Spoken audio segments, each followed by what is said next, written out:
Welcome to the Real IDP Hunter podcast. I should say the Real Jamie Perog podcast because this is an alternate reality episode. Last week we hit 4K subscribers. We did a whole entire IDP buys and sells. This week we're flipping a script. We got Jamie Perog on this week. We're going to talk about overvalued, undervalued, what players I should be trading, what players I should be holding, what players I should be selling, okay? This is an alternate reality episode. If you guys ever watched The Twilight Zone, okay? There's a fifth dimension beyond sight and sound, which isn't known to man. This is the Jamie Perog verse, and you're about to get to hear him talk all his wonderful takes. Just hang out 1 second. Let me play the music. Let's hit that beat. I am Battlefield to your fantasy lineup. Let's go! Bringing the lockdown, dropping bombs. We got the tight end of tackles, a quarterback's worst nightmare. Make some noise for the defensive dominator, IDP Hunter!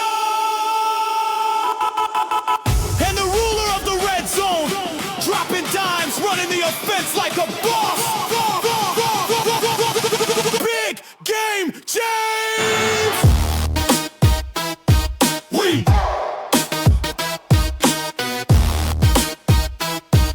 We bring the heat!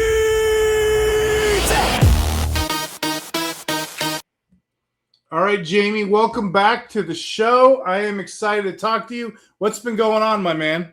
Not much, man. Just banging out these rookie drafts. Started a startup recently with some big dogs at the Dynasty Dog podcast. So I'm excited. I'm actually pumped for this one, man. Like, I'm going to bring the heat. Yeah, for the audience that doesn't know. Just Dynasty today. We're not going to be giving rankings. We're going to be challenging the market values. So, as always, dude, if anyone has any questions, comments, drop it in the YouTube chat because we're always here and we're happy to interact with the audience. Isn't that the truth? Yeah, so a lot of people that don't know, Jamie, me and you, we talk in the off season. You message me, you're like, hey, I got so many offensive guys that I want to drop today. I guess we'll do 3 each, right? Overvalue, undervalued player. How do you want to do this, my friend? Let's start with the undervalued or overvalued. I don't know, whatever you want to do. Let's go overvalued. All right. Okay, that sounds good to me. Let's start with if you had to pick like 3 overvalued players, what would you do? What would you tell the audience here, my friend? Oh, so right now, first one that comes to mind is Bucky Irving. People are gonna be like, "Whoa, it's Bucky. What are you talking about?" Well, some value him as high as like top 12. Market value has him currently at RB 14. For me, I'm putting him around RB 20. And here's why. I think you should sell him while you can because in the NFL draft, he was a late 4th round NFL talent, right? They also brought in Kenneth Gainwell. And I think Kenneth Gainwell fits this offense very well, because if you look at Bucky's rookie year, it was impressive. But he did take a little step back. I mean, as a starter, yeah, he's going to be good, but his numbers were not very impressive after coming back from that injury last year. So, 2025, he averaged 13.9 points per game, which is basically like a mid to low end RB2 number, right? And they still have Sean Tucker there. They brought in Gainwell, who is a better version of Rashad White. So, Gainwell is going to take away more targets from Bucky. Plus, Bucky had 0 goal line attempts last year. That's Tucker's job.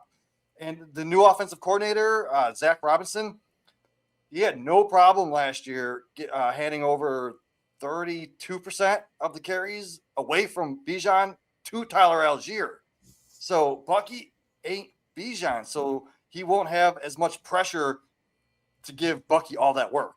And don't forget, we got Bucky so cheap in rookie drafts, he almost cost nothing. So now is the time to cash out on that. I would sell high before he actually steps onto the field and you see the splits. So try to get that top 12 value for him right now in return. So what would high be for you in your opinion? High right now, like I said, top 12 people value him. He's market price 14. Yeah, right. At that market price. So I mean, like a draft pick wise, like if somebody threw a third at you, a fourth at you, a fifth at you, you're not doing that You anymore. got to give them the value. Like top 12 running back, that's the first round pick.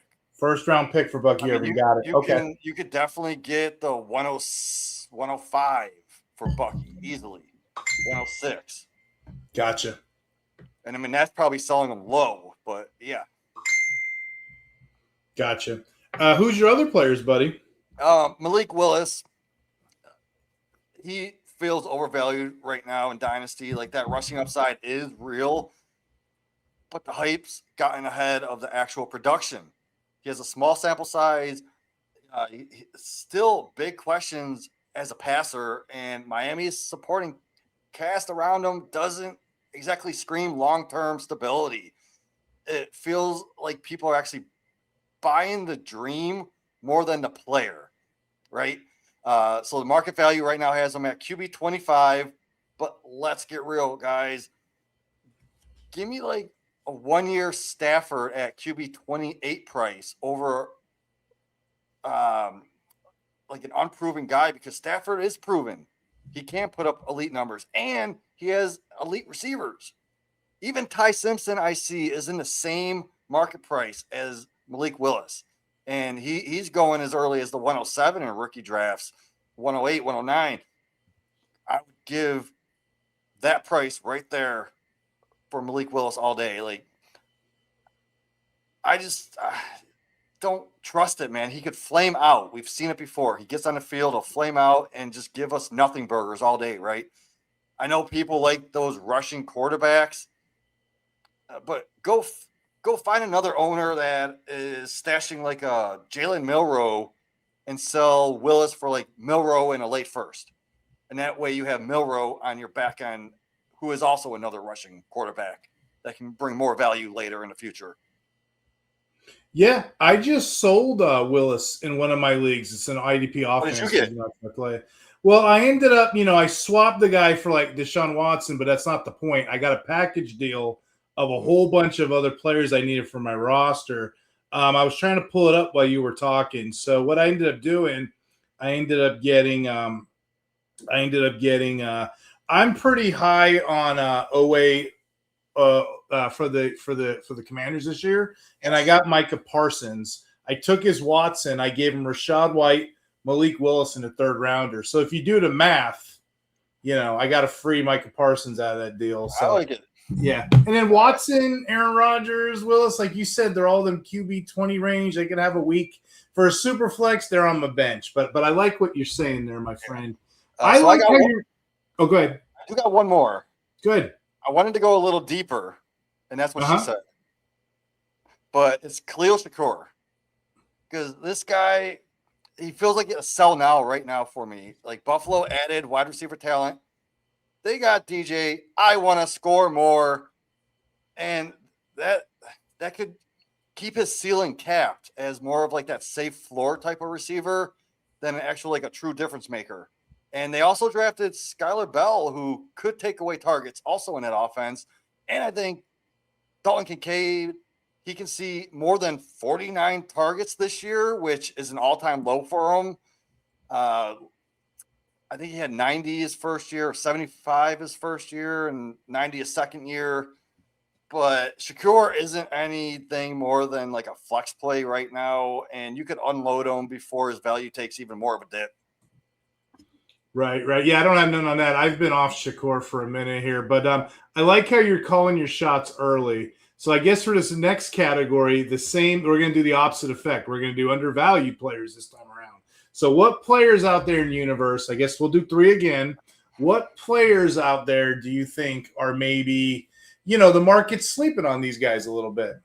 Yes, I just mentioned them. DJ, I want to score more, is being undervalued. Mm-hmm. Market valued at wide receiver 34. Maybe it's his age because he's 29, but I could see him, and I could see his value over the next 2 to 3 years, give you a top 15 wide receiver numbers.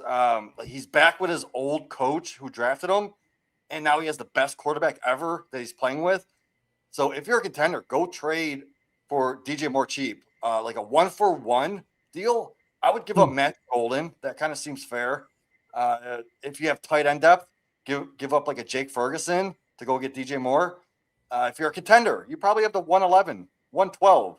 So offer that pick straight up for DJ Moore. Like you don't see many receivers have the best year of their career at age 29, but don't sleep on DJ Moore this upcoming year because he's going to be dangerous. So go grab him now. Gotcha. Who's your next guy? So I like Kyler Murray. A lot of people are down on Kyler Murray, and it feels to me like he's primed for like one of those Minnesota fueled bounce backs. Mm-hmm. Like you're dropping him into Kevin O'Connell's pass heavy offense with Justin Jefferson as your number one receiver. So that gives Murray like a legit shot to climb back into that consistent top 12 fantasy quarterback tier. Currently he's valued at QB 24, which seems like a steal to me. Like, especially with his rushing upside. And like in a startup, I grabbed him in the 7th round as my QB3. His trade value, you can go get him right now. Like I'd give up the 106, 107 for him. Like instead of Price, Concepcion, Sadiq, give me Kyler Murray all day at that price. Maybe offer like a receiver in that wide receiver 25 to 30 range, like J-Mo, Waddle. If you have Josh Jacobs on your bench or as your flex play, maybe try to sell him and go get Kyler Murray straight up for him. Yeah, that's a good point. Seems like Josh Jacobs, the time's running out on him. Go ahead and make a package deal. Kyler Murray, maybe not one QB, but super flex, I'd have an interest in. My issue is the DJ Moore and the Kyler Murray. If you've had them on your roster this long, you might as well just hold it and see what you can get finally, because we've been kind of disgruntled. But have you seen any of those trades going down lately? I'm just curious. Not for those players specifically, no. Mm-hmm. But I think you're right. They're sleeping on value. You got one more here, my friend? Yeah, and again, I'm going to go deep. That's what she said. Jalen Naylor, baby. Because think about it. Besides Brock Bowers, who's going to get targets? Jack Besh, who only played 36% of the snaps with a 6% target share? Trey Tucker? Get out of here with that trash, dude. I ain't buying that.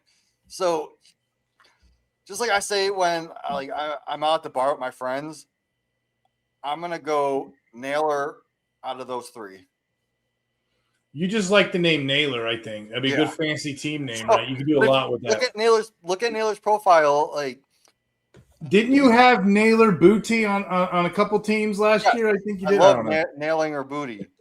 But no, like Jalen Naylor though, like he profiles as one of those reliable targets, and like he's efficient in that intermediate game. So the Vikings also showed commitment to him, giving him a 3-year, $35 million deal.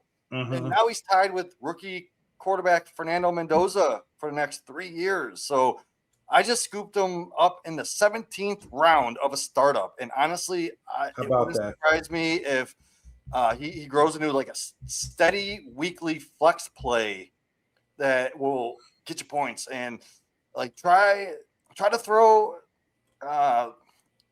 get him as a throw-in in a deal because people aren't paying attention to him. So come up with a deal, and then if they have Naylor, just throw him in, get him for free. Jamie, two questions for you, rather, before we move on to this next category, right? And you can say rookie, you could say vet, whatever you want. In the next 2 months, who's a guy that's going to get a lot of buzz and people are going to start to convince themselves, he should go early, But right now, the consensus, the community is sleeping on. I mean, the spirit of these undervalued players. Do you have anybody like that? Do you think that's going to generate some buzz in the next 2 months that no one's talking about? Yeah, for me, it's going to be Chigakonkwo. Like, It won't surprise me if he puts up top 5 to 10 numbers on occasion. And I can see him finishing as like a top 15 to 17 tight end. He has no target competition besides Terry McLaurin and a rookie. So give me that all day. And you can get him so cheap right now. People aren't even thinking about him. On that note, I wanted to ask you, who would you rather? Because that's always a fun category for us, right? I kind of mixed in overvalued and undervalues, and for this category, we're just going to do, the rookie versus the veteran. So let me just start you with this one. Mendoza right now, he's going as QB 14. Who would you rather, Mendoza at 14 or Jordan Love at QB 15? Ooh, this is interesting, and I'm going to go Love here because he has that immediate production. Mendoza might sit behind Cousins for a little bit, and that's going to help him in the long term. But Jordan Love has finished in the top 5 before. We've seen it.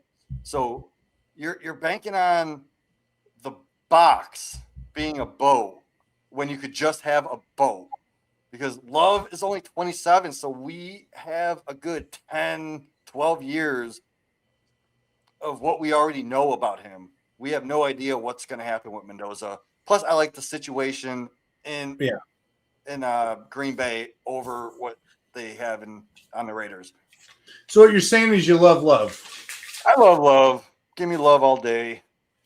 So let's transition to the other Love then. Here's another one for you. Jeremiah Love, who people love in drafts. He's the second coming. He's the new Bo Jackson, right?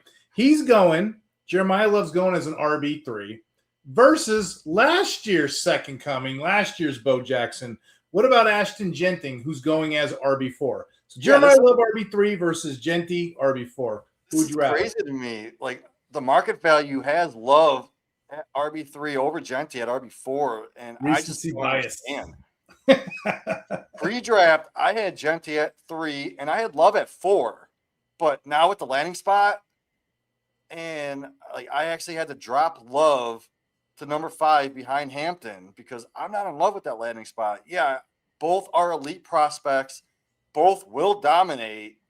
But I like the way the Raiders are going to be using Genty over how they're going to use Love. So give me Genty on that one. Okay, you're making this too easy. So I'm going to throw at you not 1, not 2, but 3 in this one. We're going to go the wide receiver keep trade cut edition. You ready? So let me throw a rookie at you first. Tate, wide receiver 12, versus Pickens, who's wide receiver 11, and for some reason, Garrett Wilson's wide receiver 13. So 12, 11, 13. Tate versus Pickens versus Wilson. Who do you want here, my friend? So this is very interesting because this is a dynasty. Okay. Redraft, I would have a completely different take. But for dynasty, I'm going to take Tate here. Betting on his talent and his situation. He's connected to the 101 from last year. Cam Ward. Tate has high draft capital. He's going to be the number 1 target in his offense. And he's the youngest out of all 3 of these players. So personally, I have Tate at wide receiver 13. And I love that spot for him. I can see him having like a Tet McMillan type year, which at the last year, I believe Tet was like wide receiver 15. And if he puts up those numbers, he is going to jump into the top 10 because people will see that potential. While Wilson, connected to no quarterback whatsoever, and Pickens being the number 2 behind Lamb, are probably going to fall out and drop behind Tate. So I'm going to look into the future, and I'm going to go Tate here. I hate to say it, but you're right. Pickens, wide receiver 11, is probably as high as he's getting right now. This is the this is the sell moment, right? Then you have Wilson, who I really like, but he ain't got no quarterback. So yeah, Tate's probably your answer.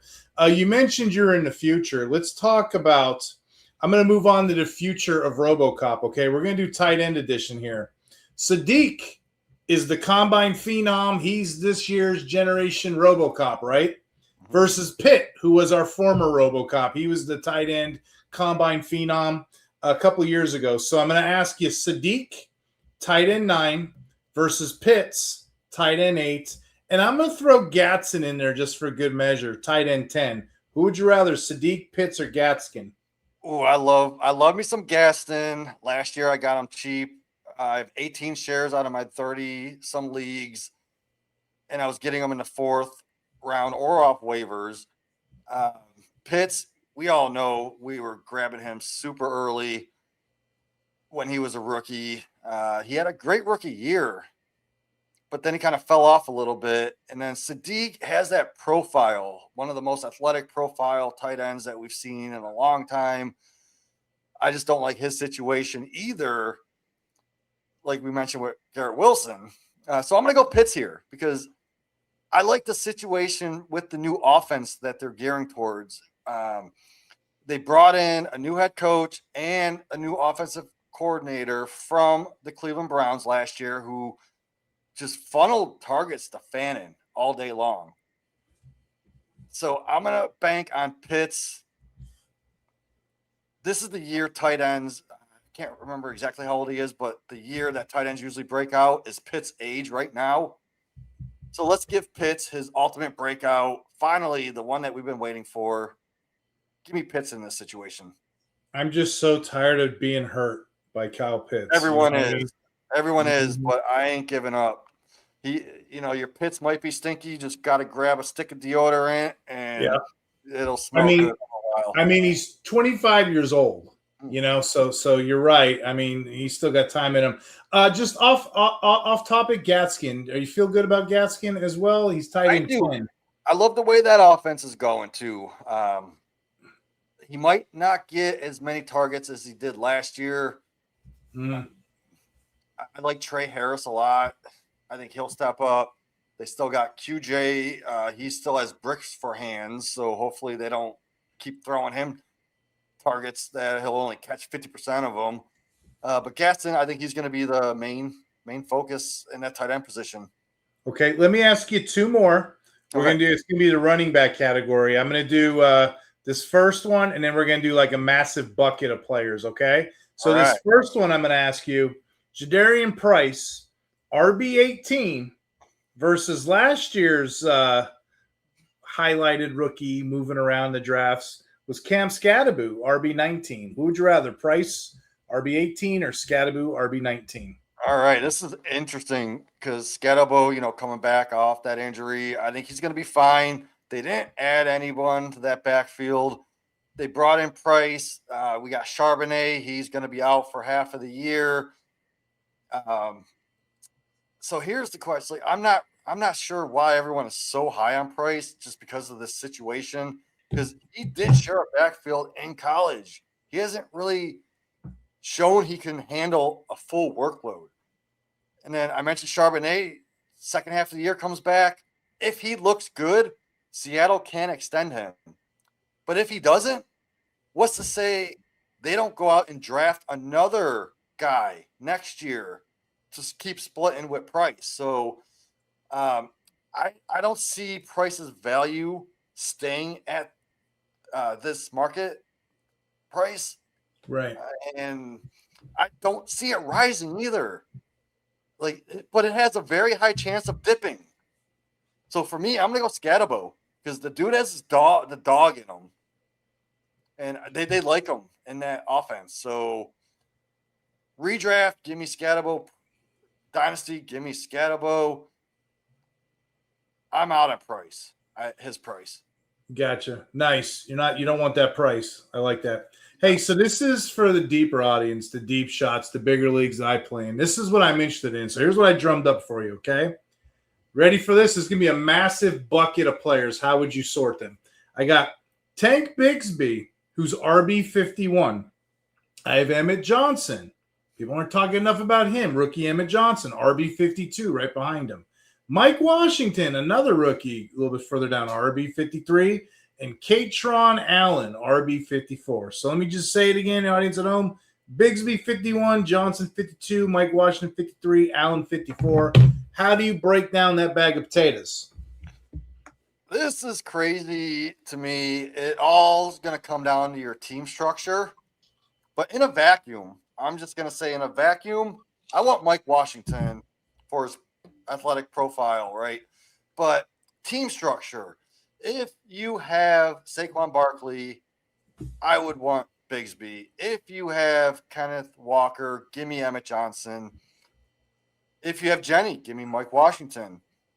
Now, Katron Allen's the interesting one because this guy can actually take over that backfield at some point because there's really not much he's fighting for except for Mr. Bill, Krosky, Merritt. And that's it. I mean, I know Rashad White's there, but he has his own role. Spoiler alert. But I really like Katron Allen. Like, he's a strong, if you look at the tape, in between the tackles kind of player. There's nobody there, like you said. Rashad White, I get it. He doesn't really scare me, but that's a player that I've been looking at, and it's so cool that you said it. You said it on the previous show, too. Yeah, we got something coming up for that soon. But yeah, I mean, this is a tough one, and I would base it off of your team and what you got. So, like, if I'm on the clock and I have Saquon Barkley, right, and then I'm at the 301, and I would go look at the Mike Washington owner or the Genty owner and be like, hey, do you want Mike Washington here? Give me Tank Bigsby. So I see them all valued kind of same. I think Bigsby, though, if Barkley does go down, he's getting older. We've seen his usage, and I like Bigsby in a situation to where, like, if he does take over that backfield with an injury, he's going to be the most valuable. And then second, Mike Washington. I like him taking over the backfield with an injury. But Katron, he's interesting. So all three of these rookies, I don't hate them. And plus Tank Bigsby, I'll take him also. 3 rookies, then Bigsby, right? That's how you sort it. Pretty much, yeah. Yeah. Hey, so on that note, we're going to talk about real trade scenarios. On that note, sticking with Allen, you know what I did, because the market right now, people are like, oh, I don't want nothing to do with this draft, nothing to do with this draft. I traded third for next year because chances are I'm going to have a late third for an early third this year. I think it was 3.3, 3.4. That might be a little too high for Katron Allen, but I did it and I smashed it because I have faith. I believe in Jamie Perog, and that's why you're here from the future telling us all these great things. But, Jamie, any real trade scenarios in your drafts? What have you been seeing? What's going down? What's shaking? I've had so many trades, and I'm going to ask you, who would you rather, and I'll tell you which side I was on. Okay. Would you rather have a 2027 late first or Daniel Jones and a 2027 late second? I mean, the context matters for your leagues. Like I said, I don't know your team. I don't know your structure. But, with apropos of nothing, I'll give me a 2027 first. So that's what I got. Daniel Jones was my fourth quarterback on my roster. Mm-hmm. And I ended up giving up him and a late 27 second for that first. So I love that trade. I got another one here. I traded. This is interesting because when you have roster depth and you're in a rookie draft, you have to look ahead and see who you need to cut. How many players you need to cut? You need to make room for these rookies, right?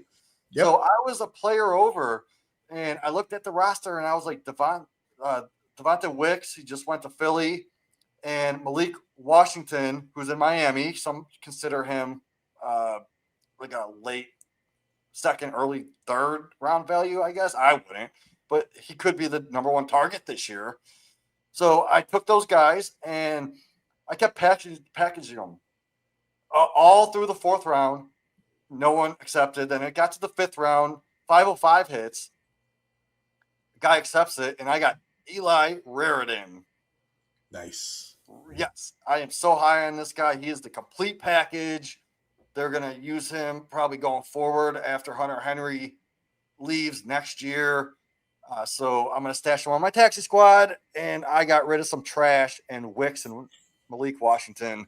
So I was thinking that when you were talking, like the Wicks, the Washington, all of that's roster cloggers to me. But they might have a spike week somewhere, so you can't just throw them away. You got to get somebody to take them. Eli Raritan, Patriots tight end rookie. You've been talking him up all offseason to me in my ear. I have a pay-per-view channel in my ear of Jamie Perog. Helps me with my drafts, helps me with my Kings Classic, helps me with them all. So I got him in my ear all the time. Can you tell the audience real quick about Mr. Eli and what you see going on there? Real quick, he can block, which is going to get him on the field. He can pass catch, which is going to give us fantasy value. Hunter Henry is on his last year of his contract. He's connected to Drake May. So give me that all day. Yeah, really good. And then a couple of leagues that we're in, people don't know how to value KC Conception. I've seen him go 1.9, 1.10. You take him 1.67 range, right? Yeah, 6-7 ish, Yeah. depending on team need. Also, him or Sadiq, or I I did bought take into your Price. theory. Unfortunately, I took Price, but Concepcion, I think we talked about last episode. I just Yep. think he's gonna be in that like slot role. He's gonna get those short, the intermediate targets, and the Browns quarterback can't throw downfield, so they're gonna throw short to him. It's just he needs to catch more of his passes. So I This is see a fun year to trade. This is a fun year. You just got to know when to trade up and when to trade back. And I put a tweet out about that because a lot of people, a lot of experts are like, oh, don't trade into this. Well, bull crap. If you're at 1.12 and KC's there, you talked me into that yourself. Yeah. A lot of fifth rounders you like this year. This is a better draft than people give it credit for. So speaking of Jerry Jeudy, I wanted to get rid of him on a team, and the 210 was on the clock, and Ted Hurst is there. So I sent Jerry Jeudy for the pick. I accepted it, and I got Ted Hurst. Nice. So I'm banking on the upside of Ted Hurst with that downfield, big playability, his red zone presence for touchdown upside. Give me Ted Hurst all day over Jeudy drops. I have another trade here that I made. This was very interesting because it was sent to me pre-draft, right? They sent me the 102 for Cortland Sutton, Terry McLaurin, and my 2027 first, which is going to be late. And I didn't accept it. I sat on it. I'm thinking, I don't really want to give up my 2027 second for Mendoza when I could use that pick to possibly get a quarterback that's similar to Mendoza. So I sat on it, and then the 101 took Mendoza. And as soon as she took Mendoza, I smashed accept, and I took Jeremiah Love for my late 2027 first. And then bench players, Sutton and McLaurin were bench players. Like, my bench is so deep that I had Odunze on my bench. So I got Jeremiah Love. In this league, I have Gibbs, Genty, and Love. Boom. I'm going to be winning this league. You're going to murder that league on just with 4 players alone. Yep. So there's a couple late tight ends you could probably get. One of them is Justin Jolly that I've been targeting in drafts. So I made a trade. This was fun because I was on the clock at 3:08. I was going to take Justin Joly. Someone offered me the 402 and a 2027 third. And I'm like, why not? I don't care. I took it. At the 402, I still took Justin Joly. So I got a free 2027 third round pick. That's sweet. Out of this. Insane. Talk about Joly real quick. Ingram kind of underperformed there last year, right? He's getting older. Ingram, they're going to bring Joly in. I could see him producing right away, honestly. Me too. Mm-hmm. So, plus, there's always that joker role that Sean Payton always loves. Who knows? Maybe they use them in that. There is one more that I really want to discuss. I love this one. It's a two tight ends. So you have to start 2 tight ends, right? Mm-hmm. I was on the clock at the 110, and Stowers is there. And I'm like, it's a 2 tight end league. How can I pass up Stowers? Well, this is how. Because I looked at every single roster, and I seen who needed a second tight end to start in the number 2 spot. And I found a guy that has Javonte Williams as his number 3 running back. So I sent him the 110 straight up for Javonte Williams. We had a back and forth discussion, which was fun. And he was like, can you throw in Keaton Mitchell? I'm like, I don't care about Keaton Mitchell, really. So, yeah. Yeah. So I gave him my 110 and Keaton Mitchell for Javonte Williams. And this is the fun part. This is why I didn't really want Stowers, because in a 2 tight end league, I have McBride, I have Warren, I have Kraft, I have Fannin, Gaston, Kincaid, and I drafted Joly and Delp. That's a super team. Look at you. Look at me balling. And also, don't be afraid to throw out trades for next year's picks, because last year I made a trade where I sent my Ollie Gordon. He was getting some buzz for some reason. I don't remember why, but Ollie Gordon was getting some buzz. So I sent him away for the 2026 second, and the guy accepted it. And I ended up getting Antonio Williams because it was the 202. Antonio Williams for Ollie Gordon. So look into the future, see what you can get, because you never know what's going to happen. So on that note, Jamie, that's kind of my bold take, what you just said, what you exactly said. Don't be afraid to get picks for next year. You see me do it all the time. I'm in a draft. I'm trading away next year picks, what have you, whatever. Because I know by next year this time, like drafts I'm in now, I'm going to pick up scoop players. I'm going to get those picks back. I could replace value on draft picks later on. I can't replace a player. I can get the value back. So don't be afraid to make those moves. So that's my bold take. Jamie, you know I had a bold take offline and I put it in parentheses. So, I'm kind of spent with my bold takes. What do you have to provide to the audience? Come hard, buddy. Don't be scared. Come hard. We're riding the train together. What's your bold take, my friend? That's what she said, so I'm going to do it. So you're not going to like it, but it is Rachaad White. I think he is a must-have this season. Dagger in the heart. Yes, like if you look at that backfield, he is the most talented running back in that offense. And he's the only pass-catching running back in that offense. He reunited with his former college quarterback, Jaden Daniels, right? So he'll get the goal line work.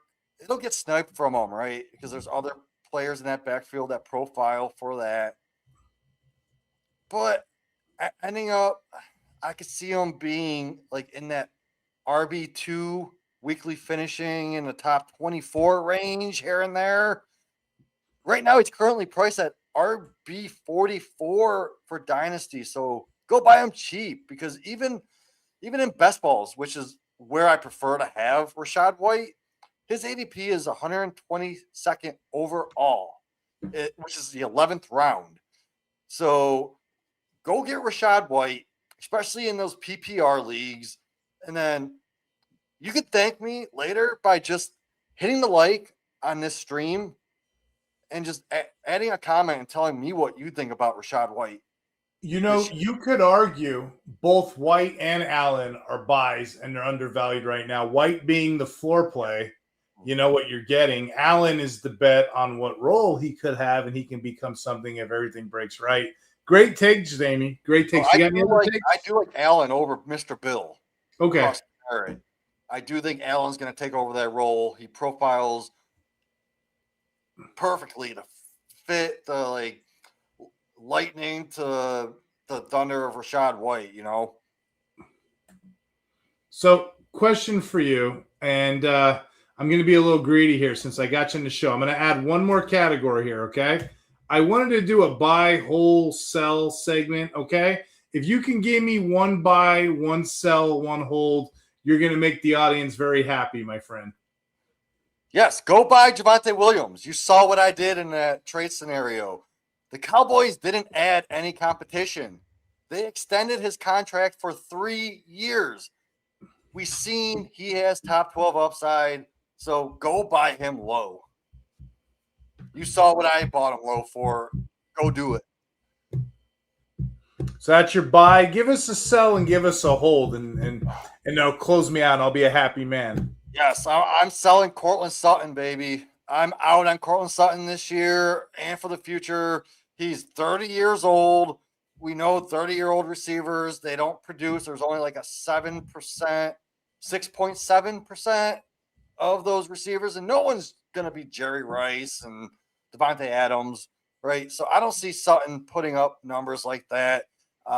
So even at Cortland Sutton's best year, he's just a replaceable wide receiver 3, putting up 12 to 13 points per game.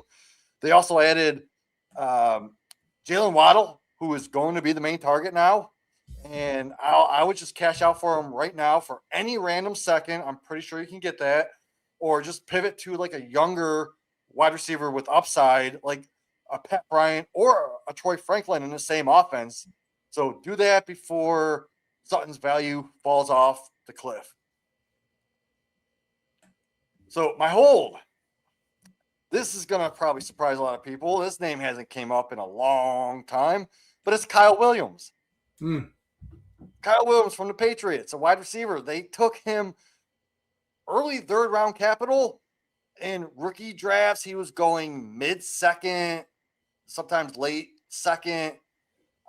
Those are the guys you don't want to dump just after 1 year. It takes these guys time to get on the field, acclimate, learn the playbook. He also runs the same kind of routes as similar to Booty, who I love grabbing Booty, but Booty's contract runs out after the 2026 season, and Kyle Williams is like a one-for-one replaceable player in an offense from Booty. So I did hear there was also trade rumors. They were possibly looking to trade Booty, which could give Kyle Williams some value this year. I know they're going to bring in A.J. Brown. Hopefully that's what we're all expecting. But, you know, they still need that downfield pass catcher. And Kyle Williams is on his rookie contract, and he is connected to Drake May. So that's going to be a bonus. So I would hold him until that 2027 third-year breakout hits. Twitter X, Jamie Perog. I keep it my name. You can find me there. Hit me up in the DMs. I'm always open just to talk any football with anybody. I'm also over at the Fantasy Six Pack. We do a Dynasty show every Wednesday. So if you're into more Dynasty content, you can check me out there. Besides that, you can find me with Steve right here on the IDP Center. We go hard during the season, don't we? We go hard. Yeah, that's what she said. That's what she said. Jamie, any closing thoughts? Anything you want to tell the audience? Yeah, don't be afraid to send out trades, because every trade you don't send won't get accepted. That's right. That's right. That's a great way to close out the show. And everybody, last but not least, talk hard, everybody. Have a wonderful fantasy season and just bring the fun. If it's not fun, why are you doing it? But again, talk hard, everybody.